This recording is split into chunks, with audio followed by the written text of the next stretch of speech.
So it looks like we're just a little bit ahead of schedule, and we're going to get started with our first presenter, who I'd like to introduce, who is Debbie Goddard, the current Vice President of Programs at American Atheists. With over 2 decades of experience as an organizer and an activist, she became involved with the secular movement as a college student in 2000 and attended atheist, freethinker, humanist, and skeptic group meetings in Philadelphia, New York City, New Jersey, and central Pennsylvania. Her involvement increased over time, serving on local advisory boards, starting a student group, editing a monthly Campus Free Thought email newsletter, and holding a work-study position at the Center for Inquiry's office in Rockefeller Center. In 2002, she was recognized in the BeliefNet Godless Who's Who list as the student activist and in the Washington Blade as an out non-believer. After serving as a field organizer and as campus outreach coordinator, she became CFI's outreach director in 2012 and managed their U.S. branches and international student outreach program. She also served as the director for their program, African Americans for Humanism, where in 2012, she led a billboard ad campaign featuring several notable Black atheists. Additionally, she was also the lead organizer for Women in Secularism 4 and the annual CFI Leadership Conference. Debbie is actively engaged in LGBTQ activism, civil rights work, and trains new organizers in her communities. Ladies and gentlemen, please welcome Debbie Goddard as our first speaker. It's a real honor to be part of this. It's very exciting. A little weird because I remember meeting you and it doesn't feel like a decade ago that we first connected. So it's like a reset, like, wow, was I really that young? Was it really that long ago? Was 2020 only 1 year long? Is it over? Do we never have to live through that again? But this is really exciting, and it's a real honor to participate in something like this that's so historical and monumentous as an anniversary celebration. So as part of this early in the program presentation, I'll be talking a little bit about the groundbreaking US secular survey that was conducted by American Atheists in 2019. I'll specifically be digging into some of the parts relating to the Black survey respondents. But it's the first talk of the day, even though I'm on East Coast time. I didn't just want to launch into graphs and statistics in a first presentation. It's not likely to stick in anyone's head. So before we get into the survey data and results, considering this is an anniversary event, I wanted to get into a little bit of history and background and give some context for the kinds of things that we're going to see in the survey results. And I'm going to start with a little bit of a personal story. It's silly. And then I'll get into some history from past years, share related survey data, talk at the end about a couple recommendations for what we can do from here, and then we'll have about 10 or 15 minutes for questions. That's the plan. So, story. It was 2003, a rainy Wednesday. No, I'm kidding. It was 2003. I had recently started as a college student at Temple University in Philadelphia. And a few years before that, I'd gotten involved with the free thought community. I was volunteering with all the groups Mandisa mentioned in these different states. I was really, really excited to have found out that there was this whole movement that I was just plugged right into, joined all the groups, went to all the meetings, joined advisory boards, went to all the events that I could drive to. And I decided, now that I'm at Temple University full-time, maybe I can start a student group. I had a grad student friend named Omar. He was studying African American studies, originally from Atlanta. He lived in my building, we hung out a lot. And I invited him in a conversation to be part of my new student group. I was like, it's a free thought group. He said, what's that? I said, it's secular humanism, atheism, all that kind of stuff. His response shocked me. He was unhappy. And he said, basically, he couldn't believe that I was interested in that stuff because humanism is a harmful, he said, don't you know humanism is a harmful Eurocentric ideology? And he went on from there. Now, he's a grad student, I'm an undergrad. He'd clearly read more than I had on things. I couldn't argue with him. He might have been correct. I didn't know. But I did know that for all the dozens and dozens of meetings I'd gone to, the one national event I attended in 2001, which had about 500 conference attendees, the 2 student leadership conferences I'd gone to, I could probably count the Black people I met on one hand of hundreds and hundreds of people involved. And the Black content, not much. So I thought, maybe he's right and there's something wrong with this. And I stopped my efforts to try to start a student group. And instead I tried to do more research. Again, this is 2003, so there's no Facebook, there's no YouTube, just Yahoo groups, listservs, and of course books. So I took books out. I looked up Norm Allen books. Oh, shoot. Let me share my screen. Some of you might be familiar with these. One of these came out in 1991, the African American Humanism Anthology. The Black Humanist Experience book came out actually the year I was looking for these, 2003. I pulled these books out. I was excited to try to learn more about all of these things. I didn't stop my efforts, just my on-campus efforts, though. I was also volunteering with a group of people in Harlem who was trying to get a group started there that we officially kicked off in 2003.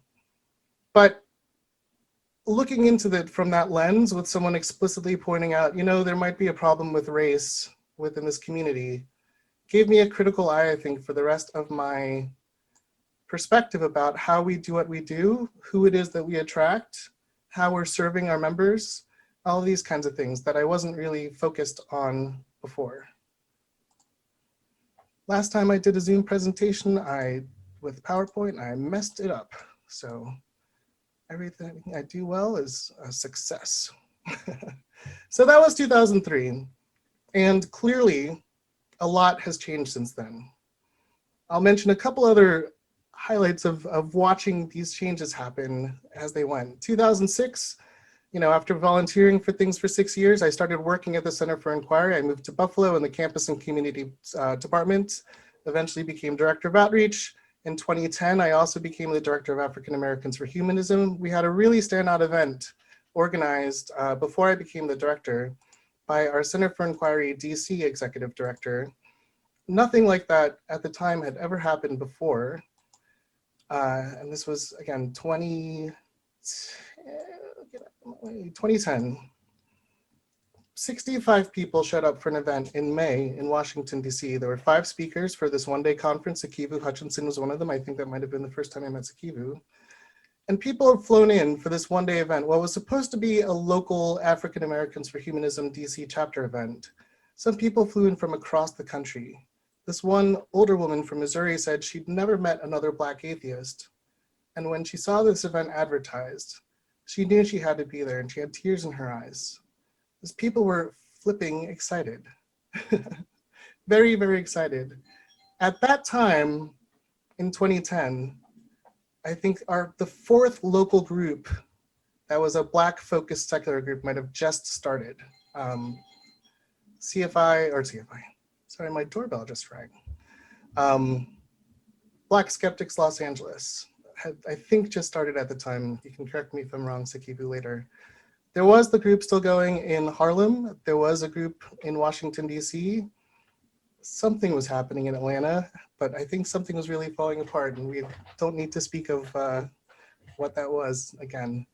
So we had something like 3 or 4 local groups, 65 people attending this conference, many from the DC area. There was an incredible energy there, and it was only a couple months after that that I was asked to take over African Americans for Humanism when CFI downsized some of its staff, and we're like, if you don't take it over, there's no other Black people here, the program will be dead. And I was like, what? You just had this conference, like, it can't be dead, but you also downsized my department, so I have no time for this. Anyway, I became the director in 2010. I didn't get to do much for a year, and that made me very sad. The next year, I reached out to some people to try to get funding for new programs that we could start because we didn't have any programs when I took it over. I wanted to do a campus tour and send people out like Sakibu Hutchinson, like Anthony Pinn, like Mandisa to speak on college campuses at HBCUs and get campus groups started. That way I could steal the resources from the campus department too. One of the people I reached out to, Todd Stiefel, who was very excited about billboards and like public representation for atheists, instead actually suggested a billboard campaign. He'd funded other billboard campaigns and continues to do so. And he said, what if we do one that's Black focused during Black History Month, highlighting Black historical atheists with a quote, and we put these up in Black communities in, I don't know, 6 or 7 cities across the nation. I'll give you money for it. And, you know, it's hard to be like, nah, don't give us money to do that. Give us money for it. Anyway, we took the money and we're like, yes, we'll happily do that. We'll work with you on that. Our timeline is short. Let's do it. That was the genesis of that billboard campaign. It was, I think, the last weekend of October or so. We had very few months to get that ready to have a full-on billboard campaign by the time it was Black History Month 2012. We tweaked it along the way to highlight different things than he originally intended. One of the problems with the original outline was the most well-known historical Black humanists by face, like that you could recognize in a billboard, had very long, awkward quotes. And the best punchy short atheist quotes were by people who are not as recognized, like Hubert Henry Harrison. Love him, most people don't know who the heck that is. So we decided to change it up. We decided, you know what? What we really want to communicate is that atheism and humanism is not foreign to the Black community. There are Black atheists in Black history, and there are Black atheists in the Black now. And there are Black atheists in your own community. Somehow we got in there. So if we're gonna put up billboards in these different cities, we should have people from these different cities on these billboards. My boss at the time suggested that I just put my face on all these billboards. I was like, hell no, we don't want that, no one wants that. How about we find someone in each city? It'll look weird anyway, especially in the South. If you're like, someone in Buffalo is an atheist, big whoop. But if you're like, here's a person who lives in Atlanta, this person's an atheist, they live right there, they're like you. And we add a local group that other interested people can join and say like, there are other atheists here. If you are one or you're questioning, you can join this group. There's a community for you. And it's not just one solo person who happens to somehow become an atheist. That will have a lot more impact. It was a lot more work. And I needed to be able to trust 8 people on the ground in different places, many whom I'd never contacted before, met before, worked with before, who could be on these billboards, you know, hit the deadlines we needed, be capable spokespersons for the campaign during it, and actually were just willing to have their faces out there on billboards and bus ads and subway ads for a campaign like this, to be out atheists in their community. Mandisa was recommended to me in Atlanta. I'm so glad I connected with her. I first met her when I was picking her up at the airport in Buffalo for a strategy meeting we were having about the campaign. Go slide, go. And this is what we ended up coming up with. Doubts about religion, it's a soft sell message. You're one of many. It's not, there's no God. If you're Christian, you're wrong. It's, do you have doubts? Do you have questions? So do others. You can join us. Here's a historical person who also had doubts about religion. Because we said something like doubts and we didn't say this person's an atheist, we could use Frederick Douglass. Here's a person now who lives right here in this community and a group that they're associated with. That's a picture of Leanne Lord in New York City. Underneath her name, it says Center for Inquiry Harlem. On the website, we highlighted local groups. We had several different historical figures on different billboards. So if you went to the website, you'd see there's more than just Frederick Douglass there as an option. So this is Alex Jules in Dallas. Oh, one great thing the spokespersons did too in helping with this campaign was helping us filter who some of the good historical figures were and where the billboard should be placed in their area. So Alex Jules here in Dallas was like, please let's place it on the way to the Potter House, the T.D. Jakes' mega church. That will hit a lot of Black people and also make them very angry. I like it. Can we put it there? So that's where we ended up putting the billboard in Dallas. Same with everyone else, just like helping us pick the neighborhoods where the billboards ran in February. That's the one from North Carolina with Zora Neale Hurston, Candace Gorham and her friend Veronique that she found to be on the billboard. And that's the one from Atlanta with Mandisa and Langston Hughes, and the one with Sikivu in Los Angeles, also with Zora Neale Hurston. It was great. On our website, because again, one of the goals was try to get people connected with the local communities, we made sure to highlight, if we could, to have photos of the local groups that were affiliated with African Americans for Humanism. One thing we found with these boards, besides the fact that there was a lot more excitement about them in the South, or anger, I should say, was that Black media was very excited about this. So that's good, because when you pay for a billboard, you don't just want the reach of eyes on the board or advertisement, you want it to also get reported on so that you can reach more people. And we did. The Griot, The Root, BET, Jet, Ebony, so many blogs. I'm probably leaving some things out, as well as some Main Street Huffington Post, some other things like that. But in particular, we saw a lot of coverage in Black media. In Dallas, and I think Atlanta, Fox News was also very interested in these billboards. But the primary audience that we wanted to reach was Black people, Black believers to educate, and Black non-believers. And our communications, the fact that it was picked up in these places leads me to think that it really resonated with people, really struck a tone.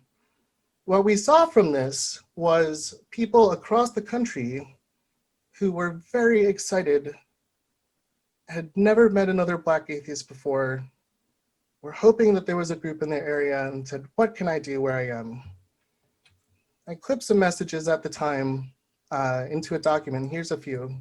I saw a billboard for this organization in the Bronx, and I've been smiling to myself ever since. Finally, I feel like I'm not alone. There were a lot of short messages like this. Wow, other Black atheists, awesome. Other ones, like they'd never seen that before. Wow, I'm thrilled that a group like this exists. I've not met many other Black atheists and freethinkers. It's good to know I have company, good company. And one of my favorites, OMG, this exists. I have been researching so much on religion and I have extreme skeptics. I wouldn't never call myself an atheist, so I did discover humanists last year, thought nothing of it until I saw your billboard, and I am Black as well. Wow, what can I do? What do I do to be a part? Tell me something. The enthusiasm is palpable.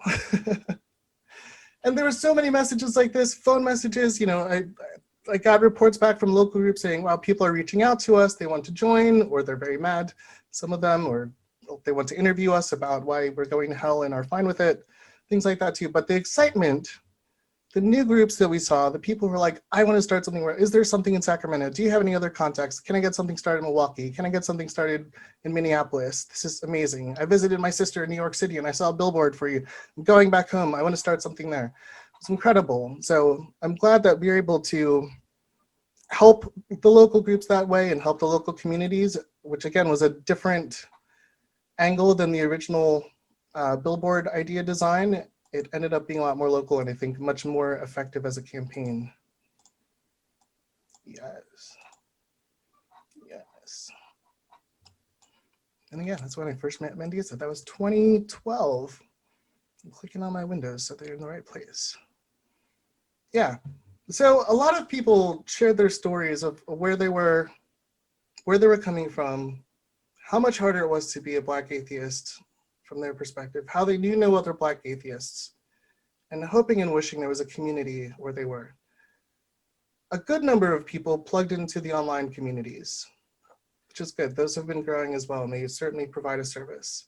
But we also saw, as a result of not just the billboard campaign existing, but the fact that there were organizers on the ground in different spaces that had groups that worked, these groups could grow and they could start providing an increasingly high level of service to their members.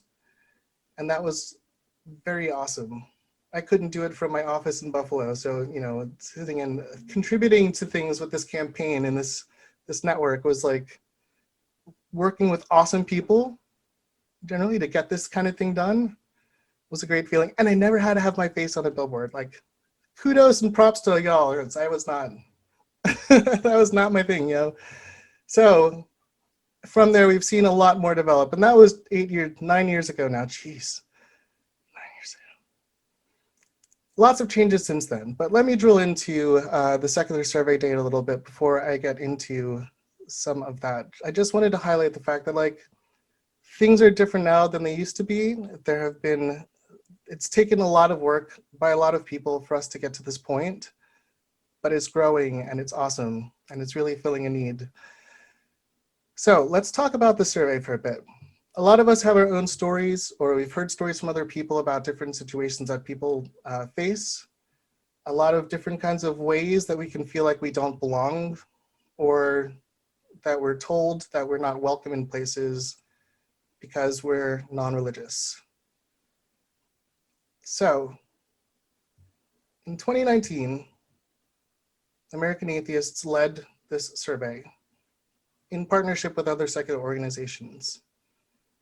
The idea was that the survey would attract maybe 5,000 to 10,000 respondents. And we were going to leave it open actually for 6 weeks. It grabbed, I think we had 18,000 respondents within 24 hours of it opening. There was too much excitement. You can check out the main survey results that were published last May at secularsurvey.org. They were published in the Reality Check report. But overall, we had 34,000 respondents, which gives a lot of data. And besides this main report, because we had so many respondents, we're able to pull out subpopulations and really drill into them. Now, I want to point out for some of you who are more familiar with statistics and social science and things, that this is not a nationally representative sample. It's not that kind of survey. It's self-selected, but we still have very good data from this, partly because such a large number of people responded to it. So it's a kind of data. One of the useful parts of this is to compare the population against itself, compare groups within the survey respondents. And that's what a lot of what I'll be showing you says. But we can't say, you know, 20% of all atheists in the US, blah, blah, blah, because we didn't do that kind of sampling. We didn't do random sampling. But we can say, you know, considering thousands of people in these two areas answered these questions, it looks like there's a stark difference between the life of an atheist in Utah and the life of an atheist in Massachusetts. That is a fair thing to say from that. So what kinds of data did we get from this survey? First, just as a quick overview, let's talk about some of the data for everyone. So when we get more into the specific Black related data, some of it is comparing things and some of it is just looking within Black respondents. So I wanted to start by showing some things that apply to everyone. Some of the main questions had to do with stigmatization, discrimination, bias experiences that people had. We see here, it's along two lists. The list is split in two, but people experienced a lot of negative events based on their non-religious identity, particularly on social media. But even with things like 12.4% said in public service, 15% in reproductive care, you know, mental health services, education, military was very high for those active in the military.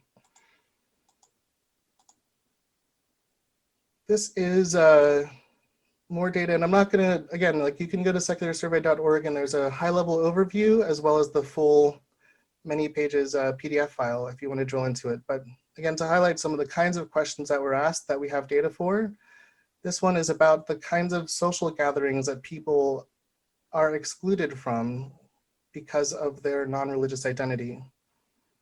or they've been ignored, or they feel that people are talking behind their back because they're non-religious. We also, and there's some very interesting information about how they drew these conclusions, tested for likely depression and separately for loneliness to understand the impact of discrimination and stigma. More on this soon. But there's a lot of good psychology research about concealment levels when people feel that they have to conceal important aspects of their identity. A lot of this has to do with LGBTQ identity, trans identity, things like that.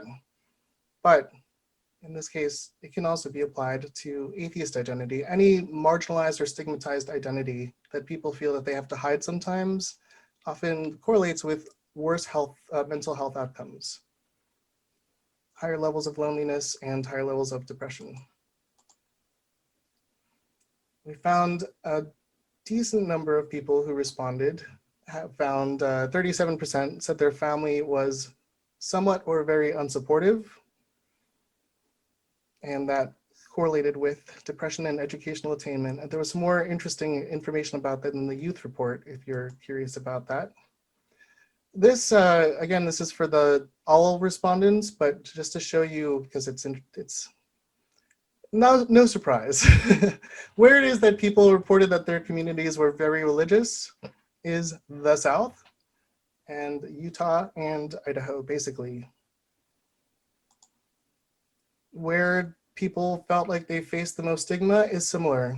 Now, if you know where it is that Black atheists tend to live, there's some interesting other information here, but there's a smaller number of Black atheists. So the numbers that are being represented here are high majority white people.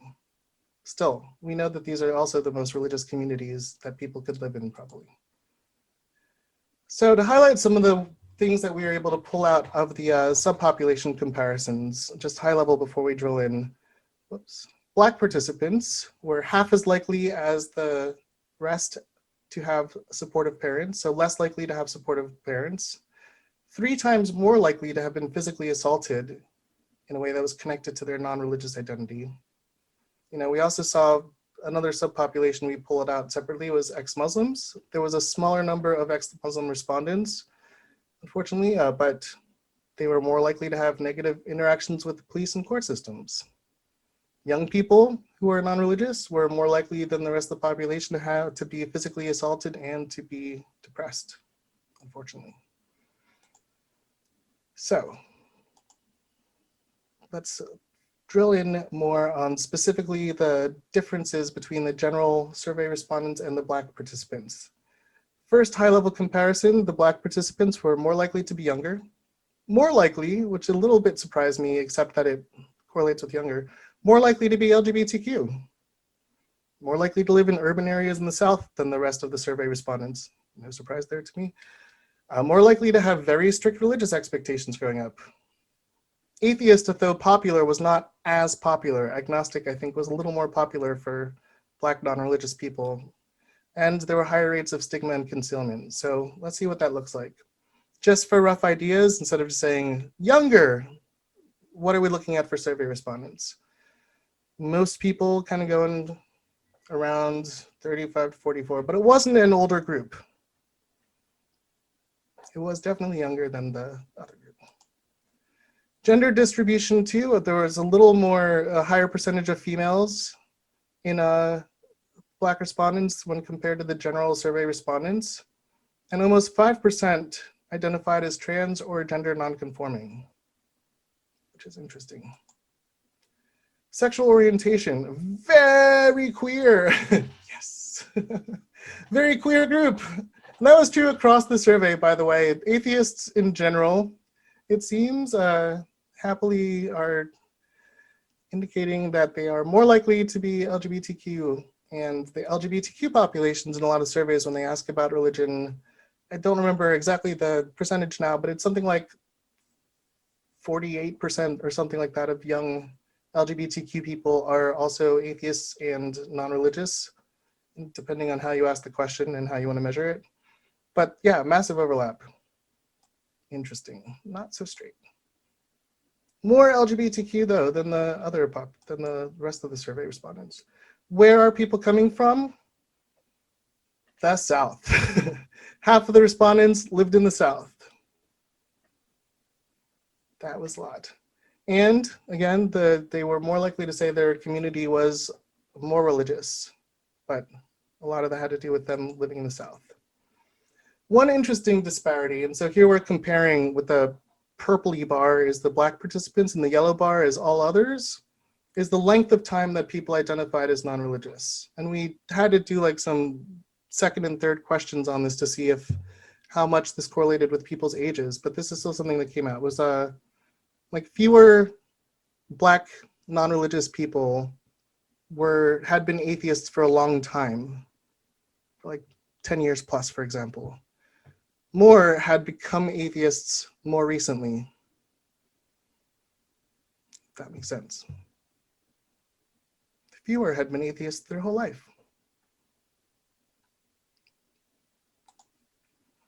Just a few more, and I'll go through some of these quickly because I know they're information dense, and I should also mention these aren't necessarily the final information. That they've been like double checked, but they still need to be triple checked. And we will be publishing a report on this actually in Black History Month during February.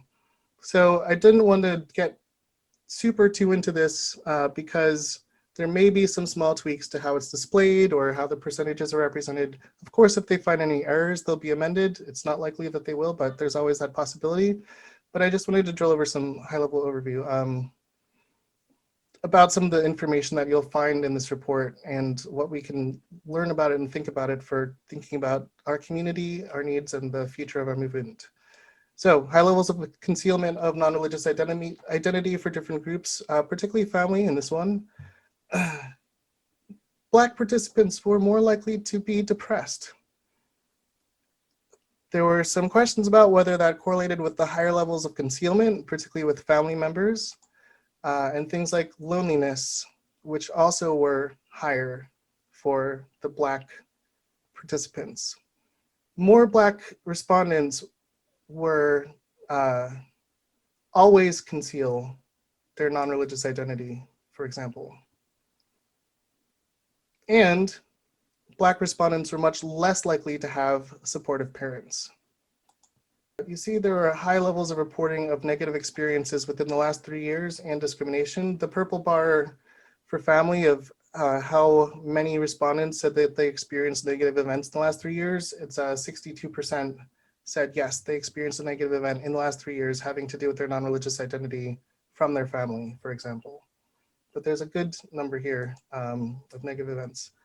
There were increased odds for Black respondents for those increased odds of depression if they had stigmatizing experiences, and these compared to the general group by these locations.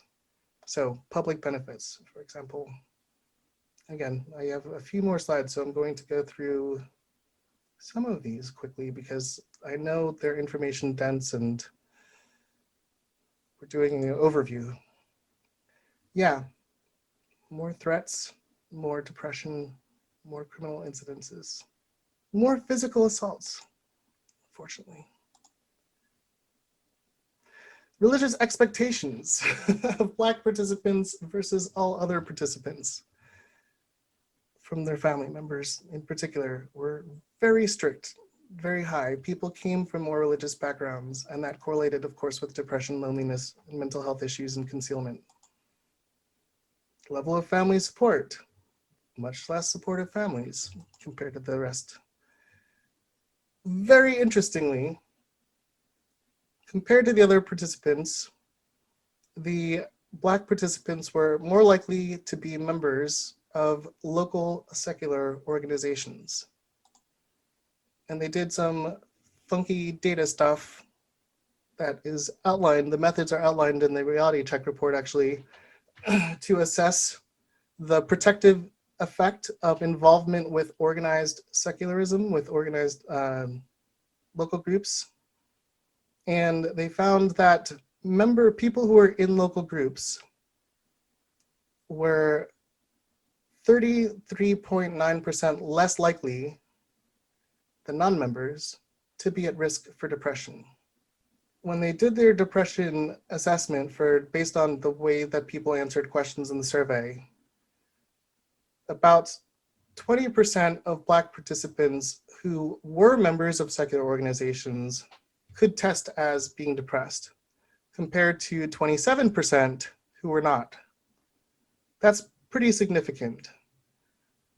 To restate, if you're in a local secular group, you're much less likely to be depressed. And considering all these different factors that could be affecting you, there's a beneficial effect for many people, or this correlation of less likely to be depressed if you're involved with the local group. So a quick summary of that all. And again, there's some high-level overview for the whole survey here, but we'll be releasing the specific Black non-religious report next month. The quick summary is there's lots of data about Black people facing higher rates of stigmatization and discrimination based on non-religious identity. And there are higher rates of concealment and worse mental health outcomes. Even when things are equal, there are worse mental health outcomes. But community has even more of an ameliorative effect. So, quick wrap up is, community is key. It's important. And over the last 10 years, Black Nonbelievers has stood out as an avenue for providing community for people. And those that campaigned Black Nonbelievers changes lives, I think it's also true that Black Nonbelievers has saved lives. It's been able to provide support and social spaces for people both online and in person for a growing number of people. And that's very important, as we see. So those of you who are involved with groups, we want to see what the next 10 years can be. I recommend, as my wrap-up notes, this is a good time to see if you can think of ways to contribute more. Can you take on a bigger role if you're involved in a local group, or there's one in your town but you're not involved, to help your group grow? And I know it's weird in these times of internet, but this could be a monthly book group. This could be, help type things into a spreadsheet every other week for 2 hours. It's a good time to think about new ways to get involved and to contribute more. If you're connected to a local group, or you could be, talk to leadership to see what they need. If you're in a place that doesn't have a local group and you'd be excited to get one going, talk to Mandisa about starting a group there, or talk to Mandisa about seeing if other people want to start a group and you can work with them on it. And if you're not Black, support this work. I didn't highlight this explicitly, but I did want to lift up one thing before I wrap up. So when I worked with African Americans for Humanism, which, by the way, I showed part of the website and we talked about the billboards, I left the Center for Inquiry at the end of 2018 and took a job with American Atheists, where I am now. The program website went offline a few months later. So unfortunately, the resources that we developed and things are not currently active. I'm interested in talking to them again and seeing if we can put it somewhere else, not that take it at American Atheists, but make it independent. There have been some people who've been interested in running it as kind of a historical resource project at minimum, because there was information about Black humanist historical figures, for example. But I would jokingly say that our mission at African Americans for Humanism was that our work was to get more humanism in the Black community and to get more Black people in the humanist community. It was only half a joke. I would change that now a little bit to say not just Black people, because we can have Black people show up for things without there being an inclusive environment that's welcoming and provides the things that people need when they're in those environments. I would say more Blackness, maybe, more Black acceptance, more inclusive spaces in our secular and humanist spaces. So the work that we need to do is not just, again, like organizing Black non-religious people and doing outreach and education of Black religious people, that we're out there, that we're part of the community, that we have needs too, and we're part of things, and don't pray at all your meetings, darn it.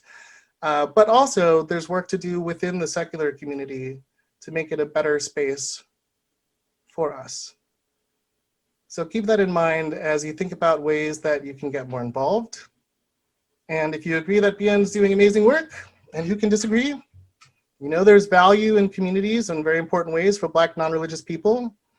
Support BN by getting more involved, by helping get the word out, and by contributing your time or your money, or both. And a big congrats to Mandisa and the rest of the BN team again for their amazing work, for reaching the 10-year mark, for all your incredible dedication for hitting this milestone. I'm really looking forward to seeing how things develop and grow over the next 10 years. Big congratulations to you all. And that's it. I'll take some questions now, if there are any. Turning this on. Thank you very much, once again, Debbie, for joining us and for providing that valuable information, that valuable history, and that background to kick off our 10th anniversary celebration. The first question will come from, if we have questions in the audience, we'll take them, but the first question is going to come from the Zoom audience, from Jason Ronaldo. West Texas in Lubbock. The secular survey, as a snowball sample of convenience, is likely to have flowed through white atheists faster, presumably. So it is hard to tell from this data if there is actual rate of disbelief among the non-minority. Is this perhaps a matter of privilege wherein Black folks, for example, are less safe coming out as atheists? I think I missed the gist of the question. The gist of the question is, was there more access to non-Black and non-communities of color regarding the secular survey? Or was the same access provided to everyone? Well, it's hard to get the word out for a self-selecting community in the first place, right? So I think that was the initial problem. In fact, we had a 7-page comms plan. I made a 7-page comms plan, bulleted lists. And part of that was highlighting where we would have probably shortfalls in reaching some of the people that we wanted to reach. The easiest people to reach were the people who are already hyper engaged. The hardest is non-believers who just, they're not gonna get an email from the Freedom from Religion Foundation or American Atheists. We also were concerned about people who are active in local groups, but not really so much online because it's an online survey. We thought, should we print something out? Should we mail it out to people and ask them to mail it back? So yeah, that's always one of the difficulties here. I went on different Black atheist forums and made a list there. We tried to reach Black social media influencers, including some Canadians who had an audience, and say, this is for US Americans, but can you please share this multiple times to your audience? I still think we could have done a better job of that, but again, when we first thought that we were only going to get 5,000 to 10,000 respondents, we wouldn't have had 1,000 Black respondents. So the Strength in Numbers consulting group that we're working with said basically, if we can hit around 1,000 in some subpopulation, we can have some high level of confidence in that those responses. But yeah, certainly we missed people, unfortunately. Did we only find the most involved Black atheists? Possibly. Did we only find the most involved white atheists? I mean, it's hard to know where some of the lines would be drawn, right? For who it is that ended up getting the survey and who we really ended up missing that we could have reached. I hope that answers that question. Okay, thank you, Debbie. We're now going to take a couple of questions from the in-person audience, if you have them. Okay, over here. Yes, I'd like to ask Debbie, if I could, about your days in Temple University. You had a grad student there who wanted to challenge you. Why didn't you just stop? Why didn't I, or what did I? Just stop. You had a grad student, you were undergrad. Yeah. What made you decide not to listen to that grad student? I mean, I did listen to him. I listened enough to say, like, maybe I don't know enough about this, because there's all the things I knew in my 3 years of involvement at that point, 2.5 years of involvement, like, there was almost no Black or African American component to anything I'd been exposed to. In fact, that conference I went to in November 2001, it was a Center for Inquiry conference, a big national event. And I drove there overnight with a friend from Philly. Don't recommend that as a way to start your conference. We walked in the back room. Mind you, I was 21 years old. We walk in the room and it was like, a sea of gray and white, often bald heads, because we were in the back of a ballroom. And I was like, my previous event was a student conference, so I had no idea that these would be the demographics that I'd be exposed to and that I was like inviting my friend into after telling her how excited I was. The 3 Black people in this room of 500 were pretty they stood out. One of them was Neil deGrasse Tyson, who I met there and had no idea who the heck he was. And Norm Allen was one, and there was a fellow from one of the African humanist groups who also spoke on the program. It was just astoundingly white. So when Omar said, this is harmful Eurocentric ideology, and I was like, he reads all this stuff all the time. I am a junior philosophy student here, and philosophy, the realm of philosophy, has its own issues of what it leaves out. Maybe I really need to consider this more. There might be stuff here that I'm missing. So I did stop for a while, but I learned more. And then I was like, well, there are different kinds of humanisms. Don't know what pushed you along to continue, but I'm so glad you did. Thanks. I think it's the passion of the people that I get to work with. Like same in philosophy, we don't always need to have the words exactly right. Like at some point, like in the US, we have arguments about, are you really an atheist? Are you an agnostic? Are you a skeptic? Are you a humanist? Well, you're not really an atheist because you can't be confident.